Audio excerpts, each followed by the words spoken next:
હું એવું કહું છું કે ગુજરાતનો હોમ મિનિસ્ટર એક ફોન કોલ કરે કે જેમાં 34 એસપી હોય, દરેક જિલ્લાનો SP, okay, range IG 8 KG હોય અને એના સેક્રેટરીએટના 50 માણસો એક ફોન કોલમાં જોડાય અને એક જ વાત કરવાની છે કે 7 દિવસનો સમય આપું છું, 7 દિવસમાં તમારા વિસ્તારમાં મને એક સિંગલ દારૂ કે ડ્રગ્સનો કેસ આવ્યો, ઓકે, સસ્પેન્ડ.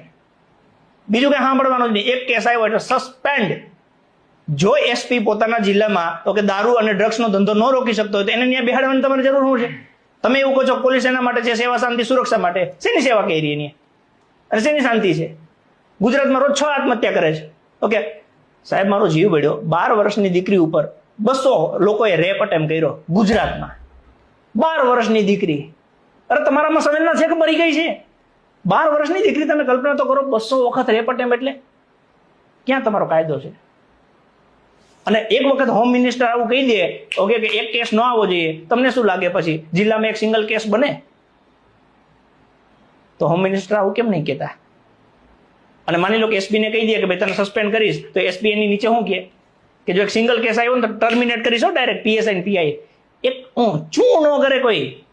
માણસની અંદર ઈચ્છા થાય ને કે મારે આવું કામ કરવું છે, એ એટલું નિયન્ય મરી જાય કે ના આવું ન કરાયો.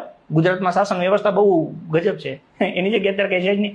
તમે હાઈલા જાઓ, નાની વાતમાં ડાયરેક્ટ ચપ્પુ મારી દે.